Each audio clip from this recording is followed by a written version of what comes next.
Elie Wiesel said, "Anyone who hears from a witness becomes a witness." This lesson is so very relevant today, at a time when there are fewer and fewer Holocaust survivors from whom we are able to hear their stories. And we have been privileged to hear details of what transpired in their lives. And now it is up to us to ensure that their experiences will never be forgotten. And it is for that very reason that we within the Jewish community are so very proud of the Holocaust Educational Trust, taking a lead in Holocaust education, striving to ensure always that the lessons of the Holocaust will never be forgotten. And I would like to thank all of you participating today for the keenness that you are showing to ensure that those horrors of the past will never, ever be forgotten. Thank you so much for undertaking to become witnesses for the sake of a peaceful future for all of humankind. God bless you all.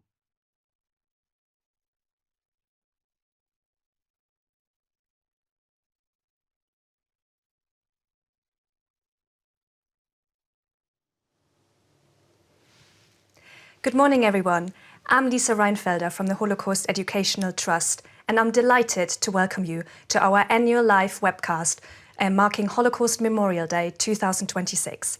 We are broadcasting live from London, but I know that there are tens of thousands of people across from the UK and, in fact, internationally joining us online this morning. Wherever you are watching, welcome to you all.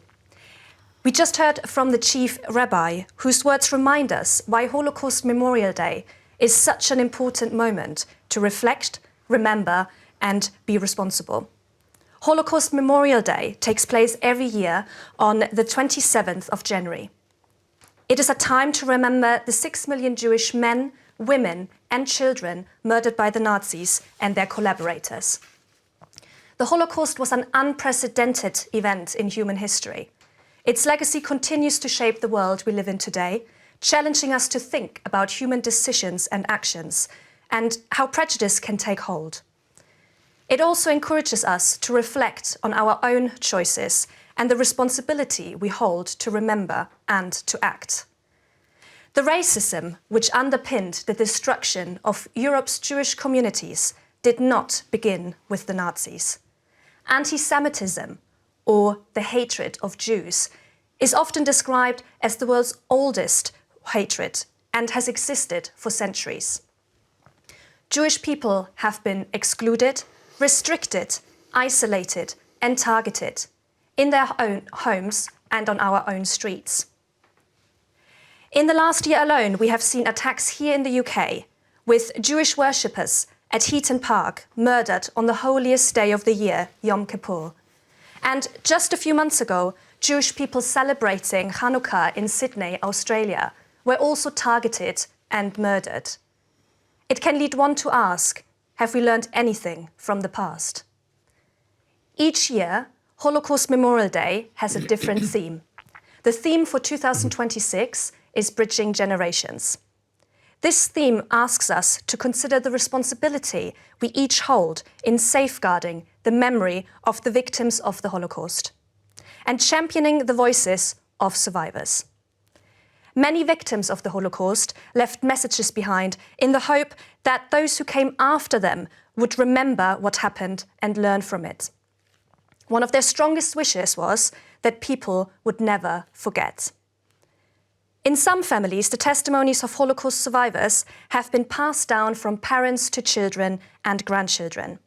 Today, some descendants of Holocaust survivors choose to share their families' experiences with others. By doing so, they help others understand the past and why these stories still matter.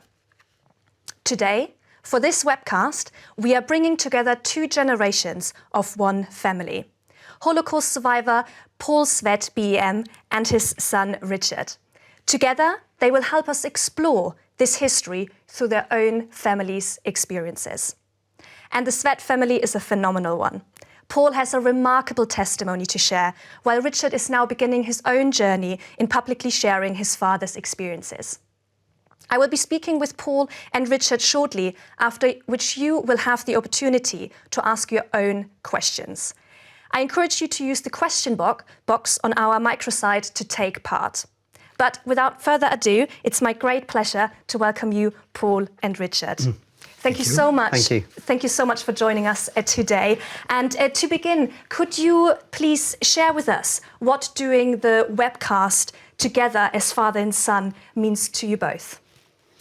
Well, I have been doing talks to schools about my experiences as a child during the Second World War for many years now, with the help and organization of the Holocaust Educational Trust, because I think it's absolutely essential that we all remember what happened during the last years of the Second World War, because it is a unique situation that commercially factories were built for the sole purpose of killing people as efficiently, as quickly as possible, for no other reason than they were of a particular religion.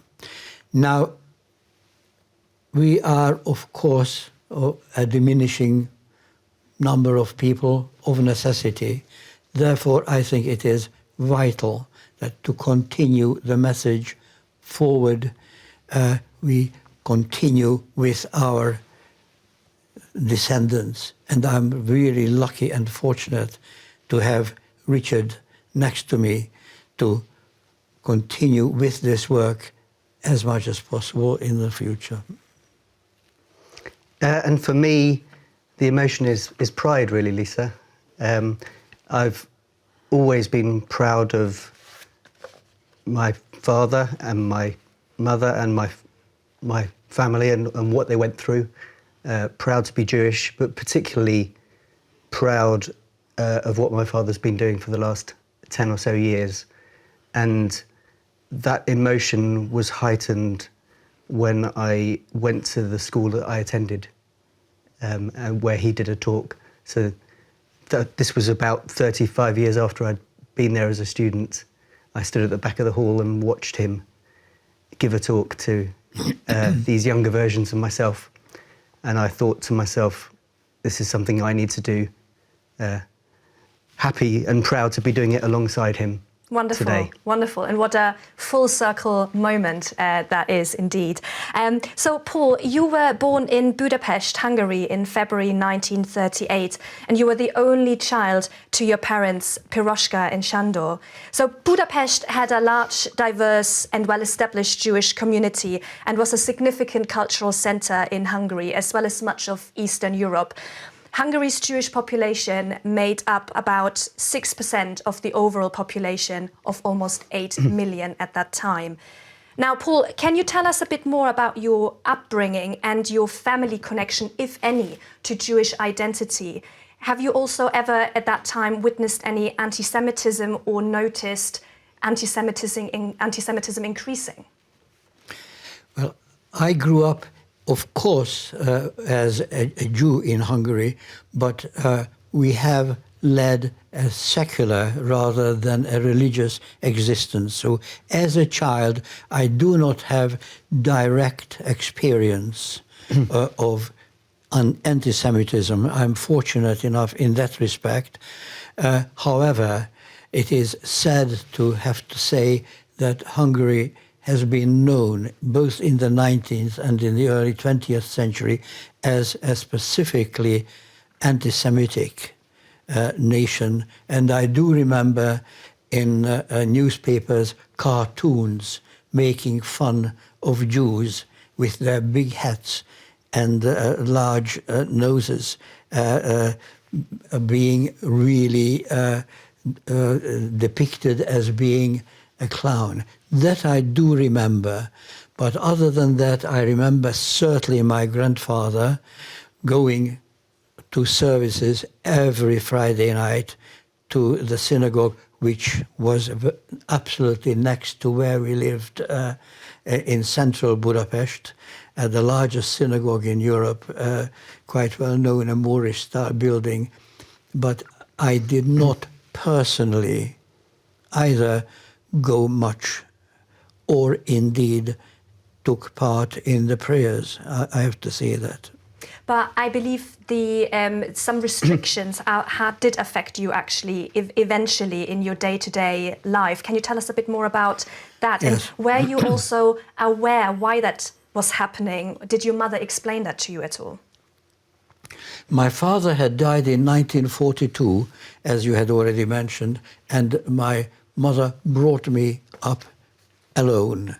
And indeed, she already knew, as I found out later, what dangers we had in Hungary and how many tens of thousands or hundreds of thousands of Jews were taken to Auschwitz. My mother knew, and the events that followed, that I shall be describing later, really came to the forefront later on in life.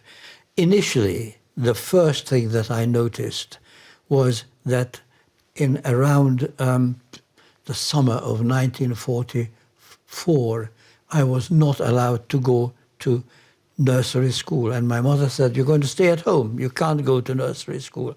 "Why not? From my balcony, I can see my friends going to nursery school. Why can't I go? Look, there he goes."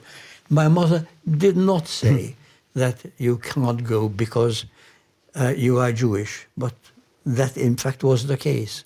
Also, in Budapest there are trams, and one day I was told, and we were told, that we are not allowed to travel on trams except on certain days, Tuesdays and Thursdays.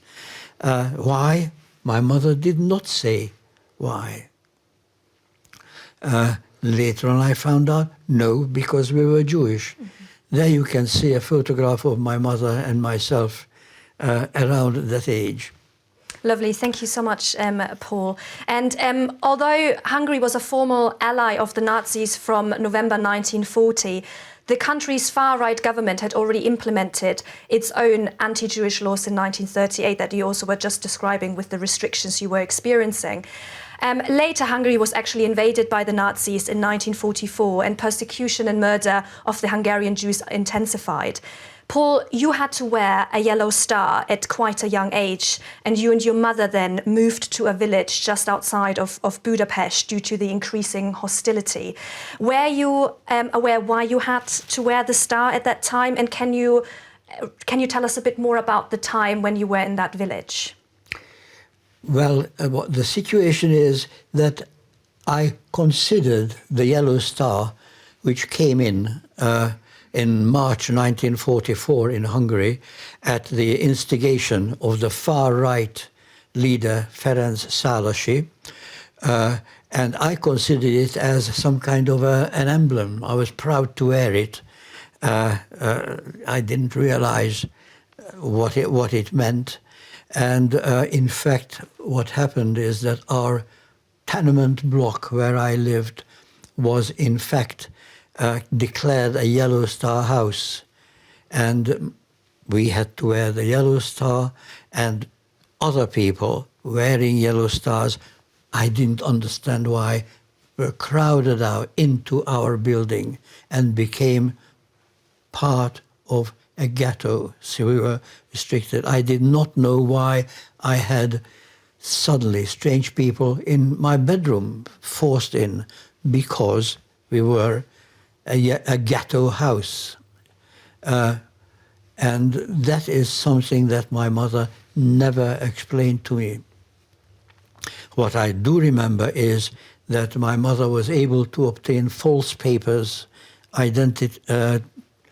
to show that I am not Jewish. I am a Roman Catholic, and I had to learn new birthdays, new names for myself. I still remember my name, Amon Raju, full birthdays and names for my mother.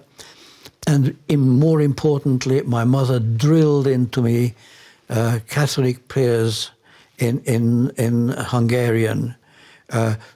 Hail Mary, for example, in Hungarian, Üdvözlégy Mária, marasztalj teljes. I could recite it to you. It was so drilled into me, even though I don't speak too much Hungarian nowadays. and the Lord's Prayer, Mi atyánk ki vagy a mennyekben. I could recite the whole thing to you. It was so drilled into me until at some point my mother decided that this was no life for us, still in the summer of 1944, and using our false papers, she moved me out of the ghetto, ripped the yellow star off me, and rented a room somewhere in a non-Jewish part of Budapest. Thank you, Paul. The house you described was one of these so-called yellow star houses where Jewish people were gathered actually before deportation to death and concentration camps. So your mother managed to get you out with these false papers. Do you know how she got these papers? Who gave them to her? Did she ever share that with you, either at the time or later on?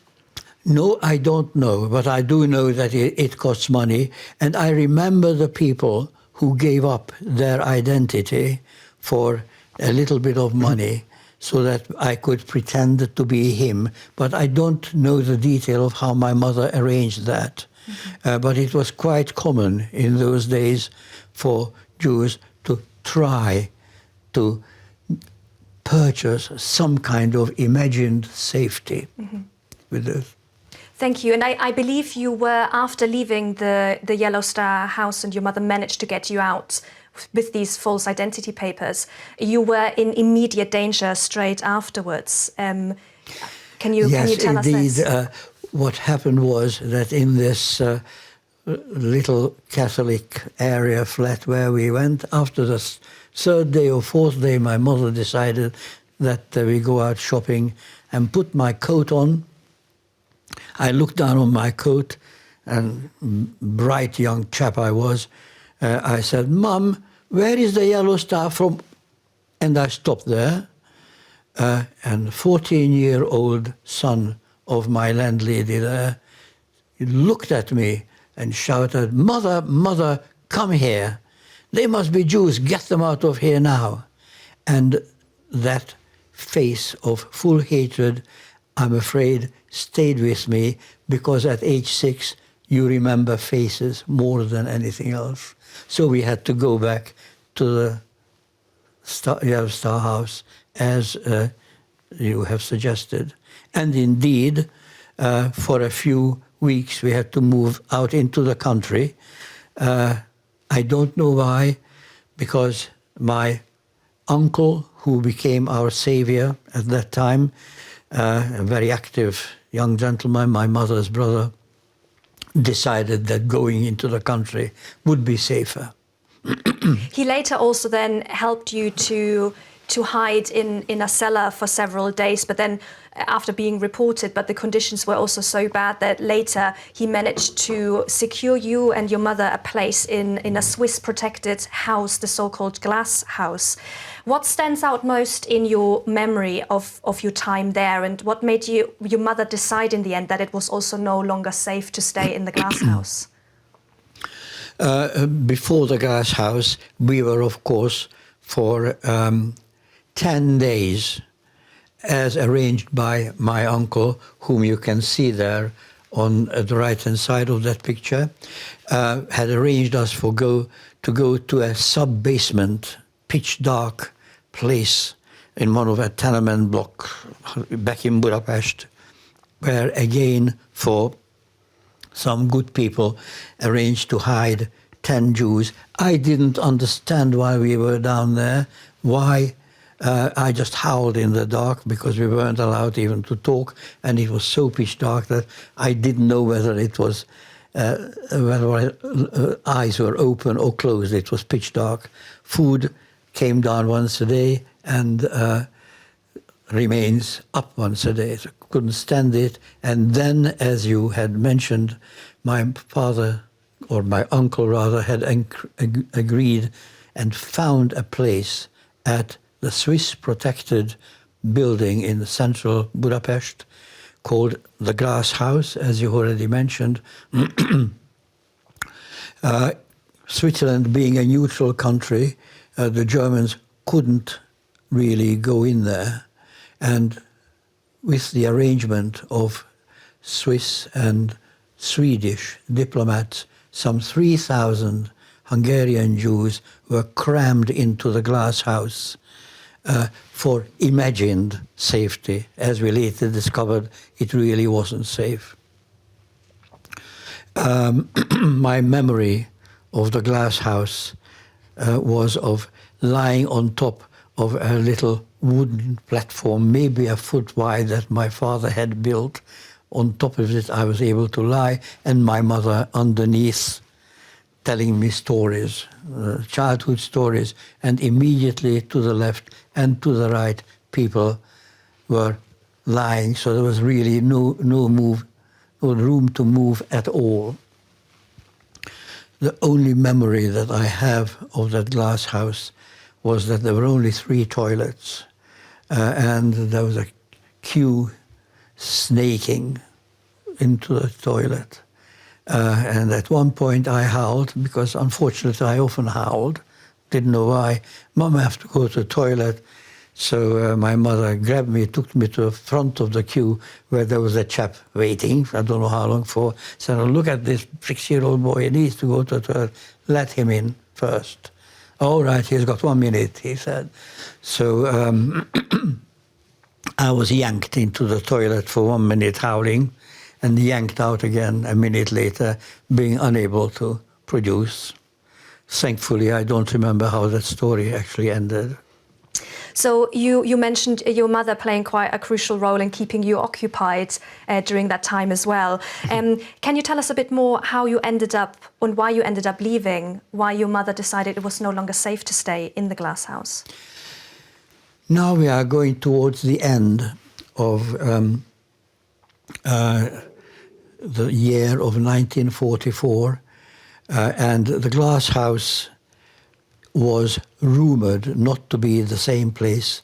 You can see actually the picture of the glass house now on the screen, which in fact can be visited today.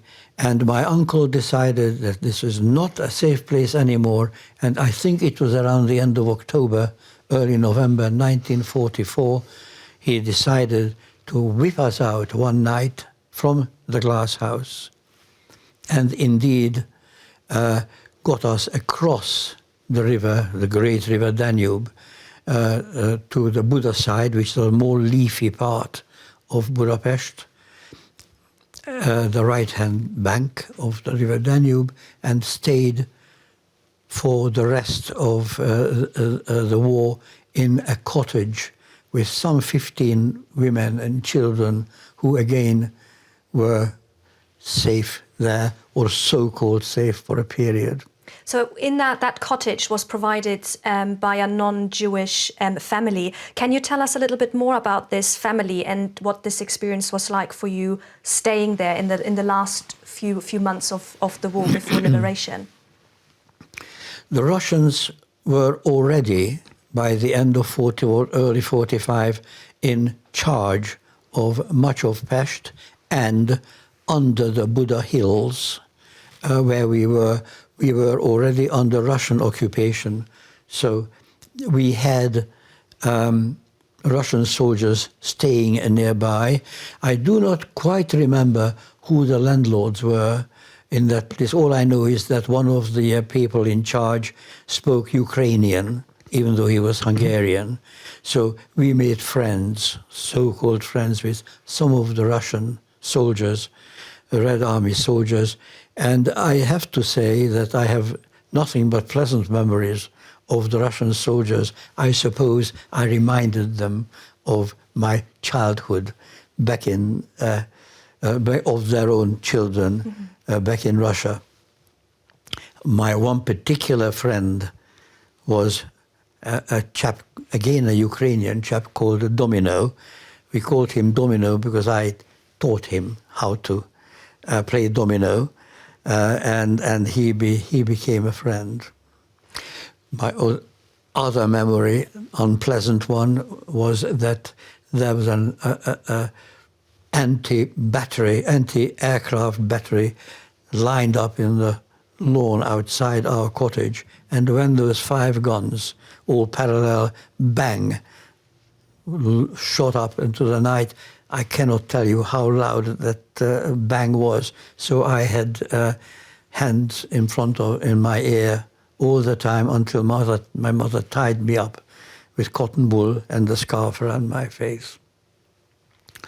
In March 1945, no, to be February 1945, on the 13th, the Germans finally broke out of Castle Hills, and there was a lot of shooting. And my mother lined us up as the active lady that she was against the wall to try to save us from possible guns. When suddenly the front door crashed open and the German soldier of about 17, 18 crashed in through the snow, the front door, and looked around holding a gun. My mother shouted at him in German, said, "Get out of here, there's only women and children here. You have been seen coming in here." And in fact, she knew, and I knew as well, that Domino was in the house opposite, up on the first floor, looking down with a gun. So this 17, 18-year-old little chap looked around and looked at me. I looked at him. I thought he was laughing. What is he laughing at? He wasn't laughing, he was crying. He turned around and walked out. And on the doorstep, from Domino's gun, papam, he fell over, and all I remember is his boots in the snow on the doorstep, staring at me. And I'm sharing this with everyone because I had a mother who protected me from everything and all of this.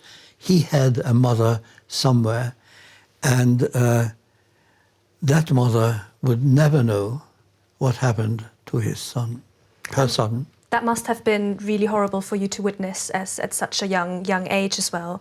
By April 1945, the Soviets then occupied all of Hungary and the Nazi occupation came to an end. Can you tell us a little bit more about what happened after you were liberated and what happened during the early post-war years? Budapest is straddled by the most beautiful line of bridges. They are all UNESCO protected. And the Germans blew them all up in a failed attempt to try to stop the Red Army crossing the Danube River. But when my mother took us down to the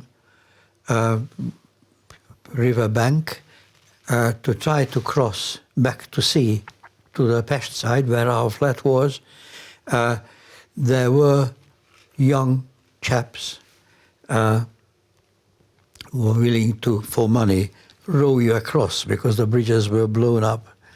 And in fact, one of the bridges was called Margaret Bridge, which took in Margaret Island in the middle of the river. And this chap, one of them, was hired by my mother to take us across the water back to the Pest side in a little rowing boat. And the fee was a bag of flour, which of course in those days was a very, very important value. Halfway through the Danube, I remember this chap rowing away, which is back to the direction of travel and me facing him. From Margaret Island, halfway through, a Russian soldier was shouting, "Back, back, back." My mother said, row on. And this chap, for a bag of flour, sweat pouring, rowed on and managed to get to the Pest side. And I remember his face, for a bag of flour, what danger he had. We were nearly blown into the remains of Margaret Bridge. Now, to go on into the period of 1945 onwards, My uncle had unfortunately been killed during the war in the bombings. So for a period we had to stay with my aunt because our own apartment block was also bombed down. So until that got remade, we had to stay with my aunt. Now Hungary, between 1945 and 1956, became a firm ally of the Soviet Union, and Hungary had its own mini-Stalin, if I could describe him like that, Mátyás Rákosi, who created a socialist system of worker-dominated society, strictly Stalinist, and we were again declared class enemies, not because we were Jews now, but we were perceived to be middle class. So my parents couldn't join the Communist Party. That was a disadvantage because good jobs then didn't come their way. And I had difficulty getting to university in 1956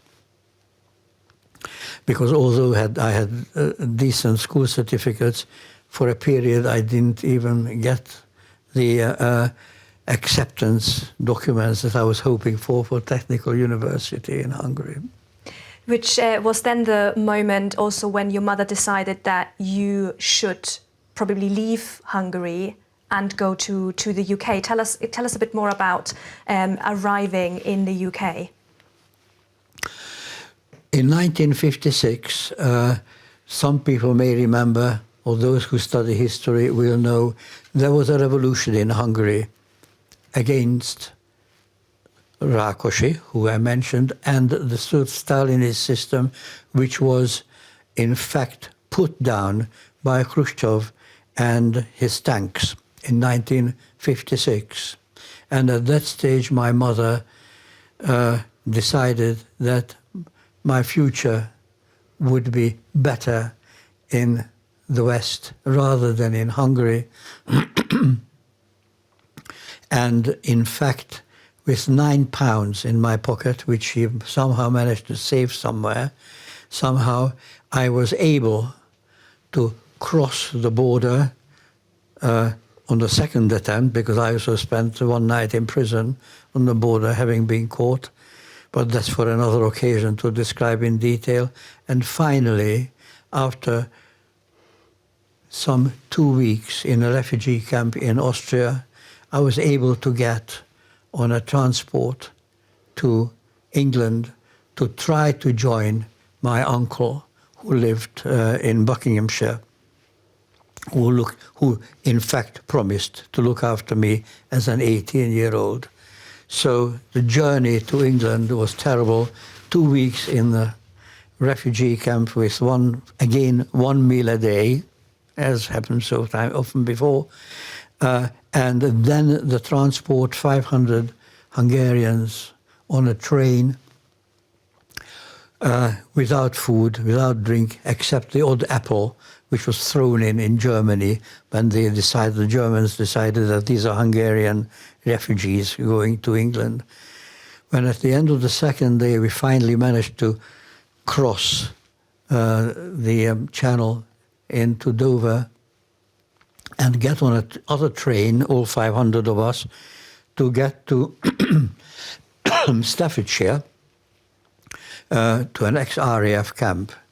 And at Stafford Station, the train stopped. And I'm describing this in some more details because we were turfed off the train at 2 o'clock in the morning, neither dead nor alive. And there were 500 women waiting on the platform. One woman leaning over me and saying, "To your coffee, love," and smiled. This was my very first experience of England. Yet another face to remember. Thank you, Paul. Thank you for sharing your incredible testimony. And now, Richard, coming over to you, your father feels really, really strongly about Holocaust education and remembrance, and has spent many years sharing his testimony, indeed. And there are countless individuals who have heard it and learned from it. And Paul, we're so grateful to you.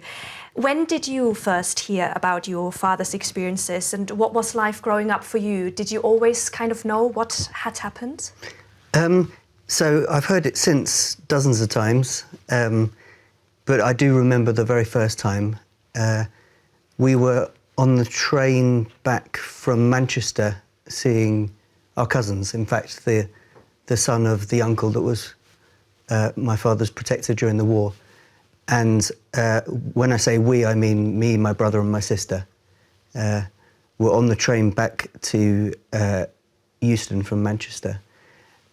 And he shared his story then. At that age, I was 8 years old. I'm the baby of the three of us. And it really struck me that my father was describing events where he was a very similar age. And until that point, I'd just seen him as my dad, with whom I watched football and did musical stuff. So it really portrayed him in a different light to me. And it really struck home that he went through these things at just the exact same age that I was at that time. Yes, thank you, Richard. And thinking about your own identity as a descendant of a Holocaust survivor, what impact has knowing what happened to your father had on your own life? That's hard to say. The first thing I said to you was my emotion of pride, and that stayed with me. Not that I've ever been a practicing Jew, but I'm proud to be Jewish. And proud of what happened, and especially proud of my grandmother, mm-hmm. Who features so largely in my father's story. We didn't really have a Jewish upbringing to speak of, apart from attending the odd holy day and the odd celebration. And I did have a bar mitzvah. So I was very aware of being Jewish, but not in a practicing sense. And I believe it had an impact on the relationship with your father as well. And I believe we just saw a photo of you in a football stadium together. So has it changed your relationship as well, learning a bit more about your father like this? I think I pushed it back, really. So through my teenage years, although I was proud, I didn't really address the Holocaust, really. To this day haven't seen films like Schindler's List. I could only really read about it and listen to people talking about it. So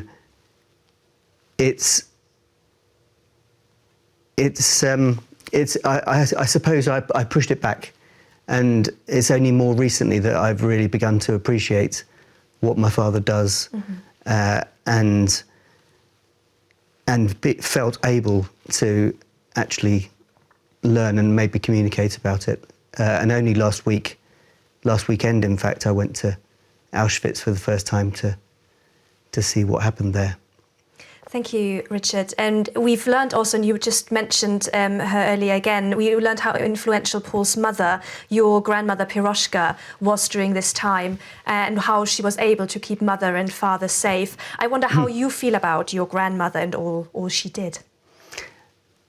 My grandmother was an amazing woman. There may have been a picture on the screen of me and her on the balcony opposite the big synagogue that my father described. And that was the flats that he grew up in. And I was able to go there 50, 60 years later, which is pretty amazing. She was an incredible woman. It was her and my father against the world, essentially. She was small, fearsome, loving, especially of her family, protecting, could be a bit scary, and was also musical. So I was lucky enough to know her and see her most summers until I was in my mid-20s. So yeah, a real hero of mine, and a real motivator for taking up the mantle of talking about my father's and my mother's stories. Yeah, what a remarkable woman and what a remarkable life indeed. So we're coming to an end of the interview part of the webcast, but returning to you, Paul, for one more question. After years later, can you explain why you continue to share your testimony, and what role do you see future generations playing in Holocaust remembrance? I can't do more than emphasize and repeat what I had said at the outset. A unique history in time was 1944, 43, 44, early 45, when systematically and scientifically people were murdered in a purpose-built factory for the sole reason that they were of a particular faith of religion. And I think it is absolutely essential, and I mean essential, that we and future generations are aware that this had taken place, and that it should not happen again. And I also very strongly feel that, yes, we remember, we learn, and we draw conclusions, but we do that not with hatred, not with anything other than a knowledge to learn, and with a smile and with optimism in the future. And this is why I'm so grateful that Richard is able to continue in future years, because nothing lasts forever, to continue with that. And I believe you also always finish your talks with a smile, don't you, when you speak to the young people in schools, Paul? But when you share, after sharing your testimony, when you now see Holocaust distortion and anti-Semitism on the rise, how does that make you feel? I have been fortunate, as I had said earlier, to have led a secular life, and I personally did not, in my family, and personally did have active anti-Semitism, and I mean anti-Semitism against my family. However, walking past synagogues, I am depressed to see firm guards outside the synagogue and security men. They have to be there. Why do they have to be there? I was terribly upset to read the headlines of the murderous attack in Manchester some months ago now. Why did this have to take place? This is why I think it is important to remember that it is not something that should happen or occur, and we should live without fear and in freedom. Thank you, Paul. And before we come to the questions from our online viewers, please do post your questions in the box on the micro side. One more question for you, Richard.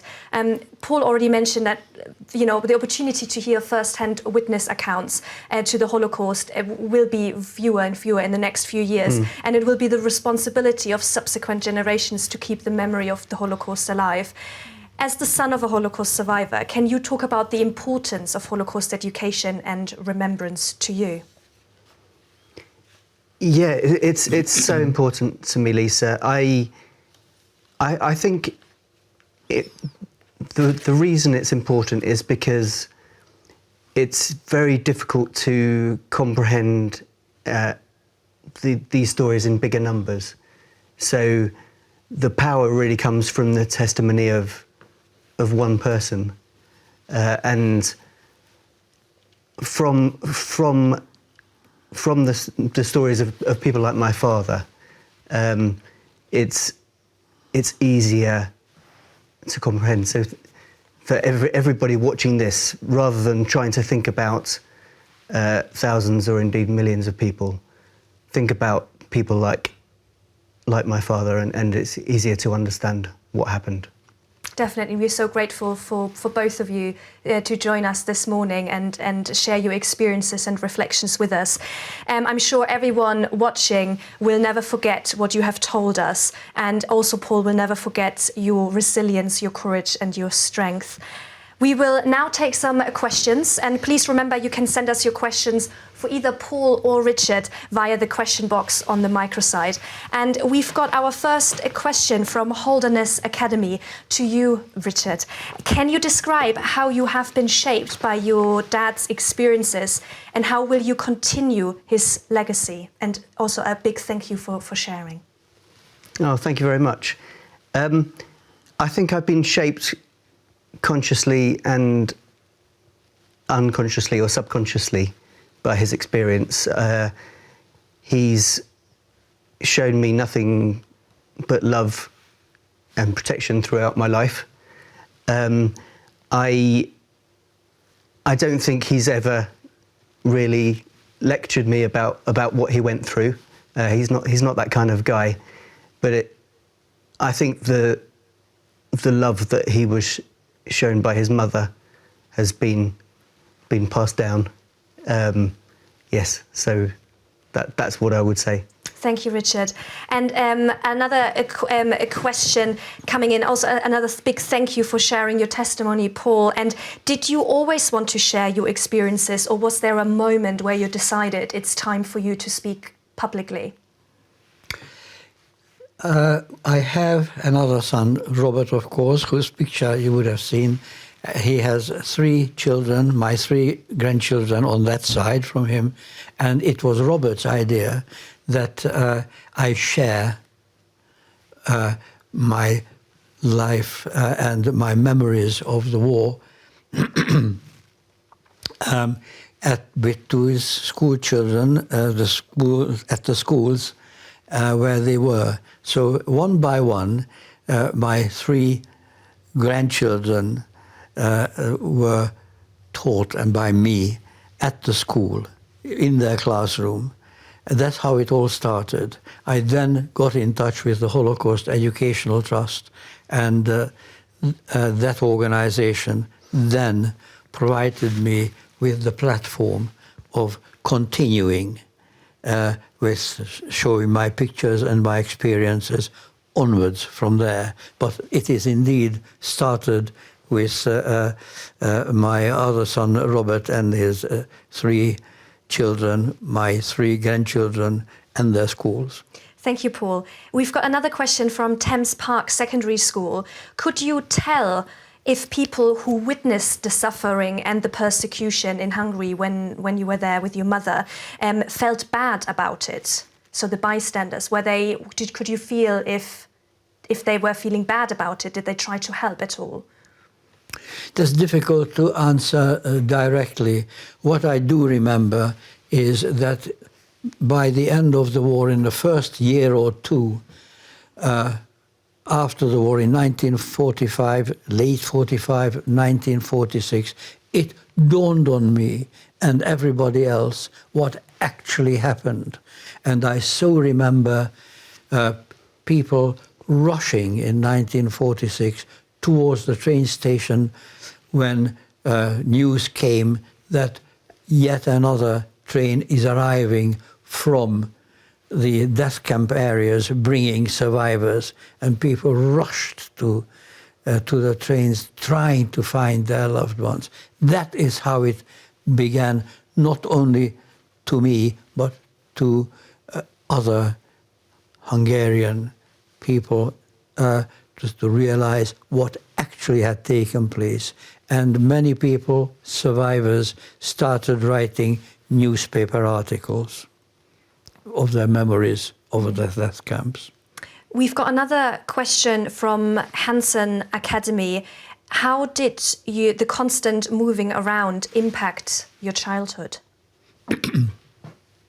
As I said earlier, my mother, who Richard described better than I could, was an absolute protector and explained nothing why we had to move from one place to another, to hide in pitch darkness, to go into a protected house. It was not explained to me why we went through this. It just happened. And really, I am asked at schools every time, how do you think it affected you? And I cannot answer it. I am what I am. If I could live through it and not live through it and compare the two, then I would know. But other than that, it's difficult to answer. It is a difficult question indeed. We've got one that follows this theme slightly, Paul, from North Bromsgrove High School. Was there anyone you met during the time when you were moving around quite a lot and were hiding, that you met that you like to speak to again or are indeed still in touch with? No, but what I do remember is that some 3 years ago, I was introduced by or interviewed by a lady called Natasha Kaplinsky, who many watchers and listeners remember.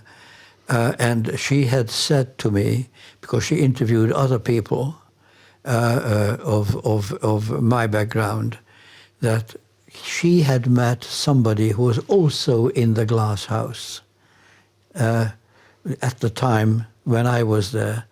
And would I like to meet him? And I said, yes, please. That would be very interesting. But later on I found out from her that the memories were so painful for him that he did not want to renew it and did not want to meet. And I have met nobody other on that period. Thank you, Paul. Richard, a question for you from Holderness Academy. Can you describe how you have been shaped by your dad's experiences and how will you continue his legacy? I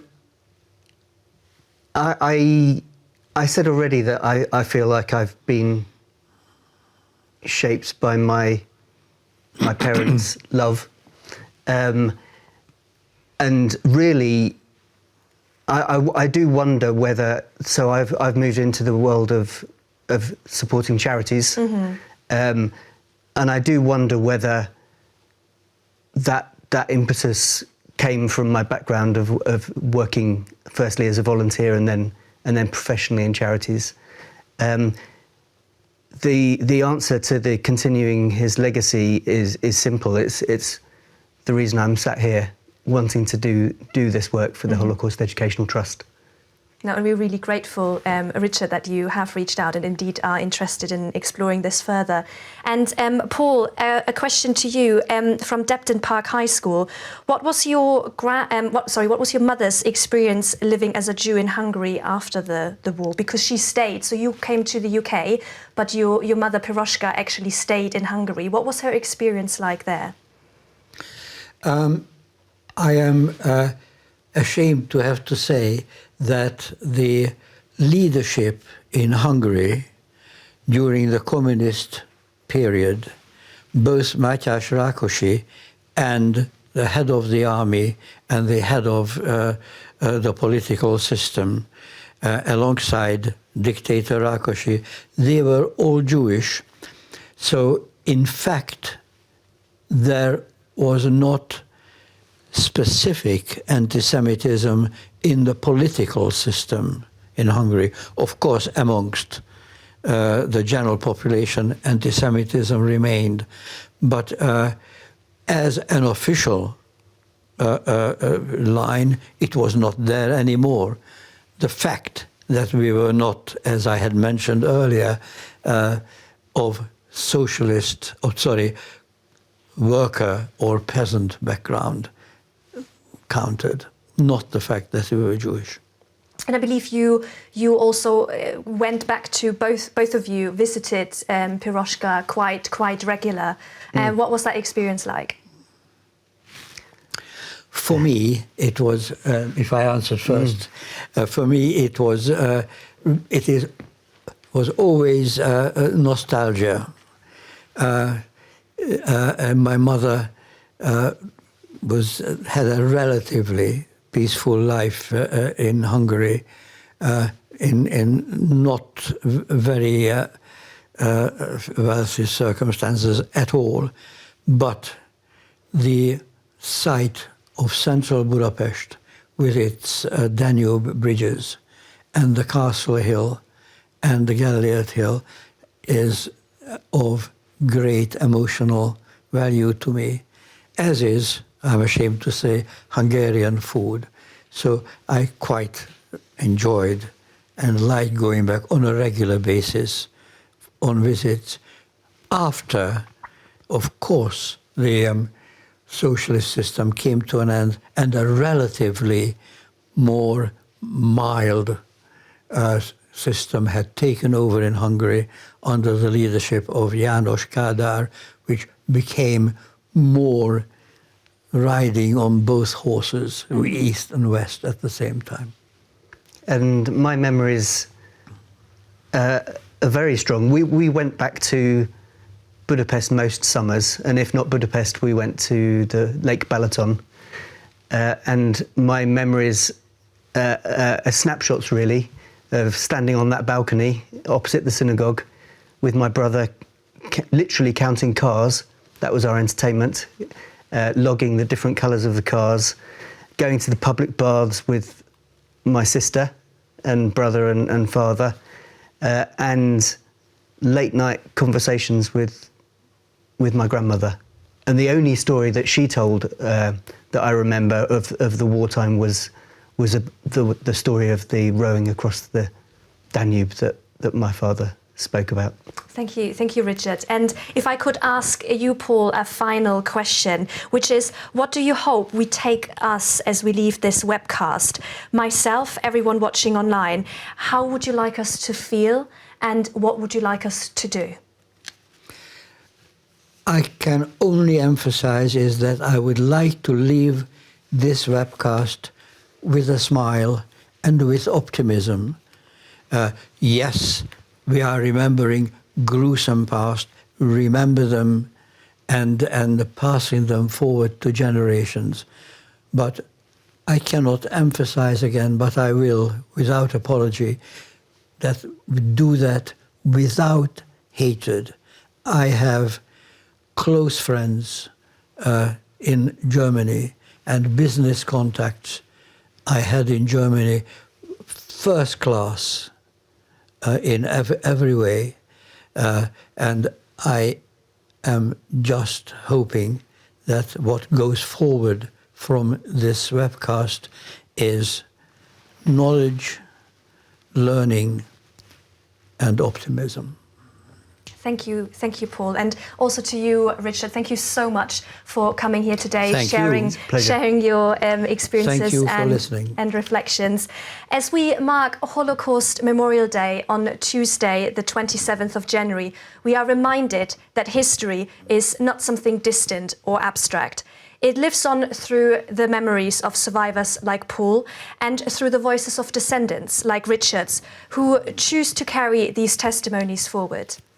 This year's theme, Bridging Generations, reminds us that remembrance does not end with those who lived through the Holocaust. It becomes a responsibility passed on to those who listen. I would like to thank Paul and Richard once more, and to also thank the team at the Holocaust Educational Trust to make this webcast possible. From Paul, Richard and myself and everyone at the Holocaust Educational Trust, thank you so much for joining us today. Goodbye. Goodbye.